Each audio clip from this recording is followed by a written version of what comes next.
Hey guys, তোমরা সবাই কেমন আছো? আশা করি সবাই ভালো আছো। তো গাইস, আজকের ভিডিওতে আমি তোমাদেরকে বলবো তোমরা কিভাবে নতুন গ্রাফিক্স ফিউচার তোমাদের গেমে অ্যাড করতে পারবে। তার আগে ফটাফট আমার এই কম্পিউটারটিতেই একটা গেম খেলে নেই, কারণ সকাল সকাল গেম খেলতে আমার খুব ভালো লাগে।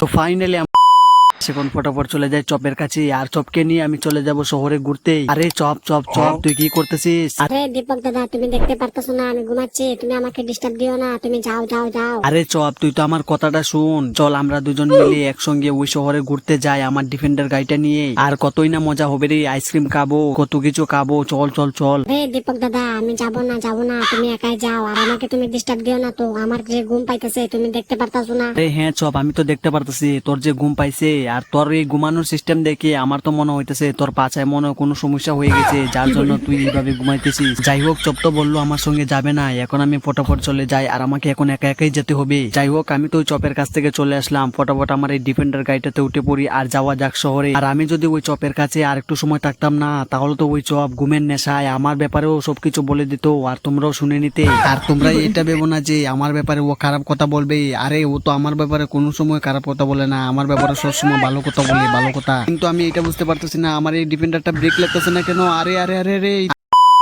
আরে কে রে তুই এইভাবে আমার গাড়িতে ধাক্কা মারলি? আর তোর এত বড় সাহস! দাঁড়া, তোকে আমি এখনই দেখাচ্ছি মজা। আরে এবার দেখ কেমন মজা লাগতেছে। আর আমার গাড়িতে লাগাবি নাকি? আরে স্যার স্যার স্যার, আমি আর এইসব করবো না, আমাকে ছেড়ে দেন ছেড়ে দেন। আরে আমার পাছায় দুটা লাথি মারা একদম শেষ করে দিতে। ফটাফট এই জায়গাতে পালাই রে বাবা, না হলে তো আমাকে একদম পিটিয়ে লাশ বানিয়ে দিবে।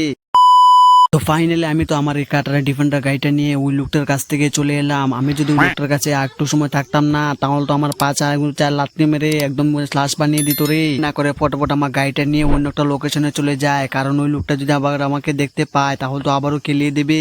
2000 years later. তো ফাইনালি আমি তো আমার এই কাটারা ডিফেন্ডার গাড়িটা নিয়ে চলে আসলাম অন্য একটা লোকেশনে। আর আমি যে লোকেশনটাতে আসলাম, ওই লোকেশনটা তো ওই লোকটা কেন, লোকটার 14 গোষ্ঠী এলো, আমাকে ধরতে পারবে না। যাই হোক, দেরি না করে ফটাফট তোমাদেরকে বলতে তোমরা কিভাবে নতুন গ্রাফিক ফিউচার তোমাদের গেমে অ্যাড করতে পারবে। তো সবার প্রথমে তোমাদের গেমের আরজিএস টুলের মধ্যে তোমরা ডায়াল করতে হবে RGB, আর এটা ডায়াল করার পরে তোমরা কিন্তু পেয়ে যাবে গ্রাফিক্স ফিউচার। ফাইনালি গেছে আমি কিন্তু পেয়ে গেছি গ্রাফিক ফিউচার। আর তোমরা দেখতে পারতেছো এই গ্রাফিক ফিউচার দিয়ে কিন্তু আমি এই গেমটাকে অনেকটা এডিট করতে পারবো, কন্টেক্সট বাড়াতে পারবো, এবং আমার এই গেমটিতে ব্রাইটনেস কমাতে পারবো এবং বাড়াতে পারবো। তো গাইস, তোমরা যদি গেমটি আপডেট না করে থাকো তো ফটাফট গেমটি আপডেট করে নাও, আর দেরি না করে ফটাফট তোমরা ওই গ্রাফিক ফিউচারটি তোমাদের গেমে অ্যাড করে নাও। তো গাইস, তোমাদের যদি ভিডিওটি ভালো লাগে থাকে তাহলে ভিডিওটিকে লাইক করে দিও, এবং চ্যানেলটিকে সাবস্ক্রাইব না করলে চ্যানেলটিকে সাবস্ক্রাইব করে নিও। আর গাইস, তোমরা যদি এই চ্যানেলে ইন্ডিয়ান বাইক ড্রাইভিং 3D গেমের নতুন নতুন আপডেট পেতে চাও তাহলে তোমরা চ্যানেলটিকে সাবস্ক্রাইব করে বেল আইকনটি প্রেস করে দাও। তো আজকের ভিডিওটি শুধু এইটুকুই, দেখা হচ্ছে পরের ভিডিওতে।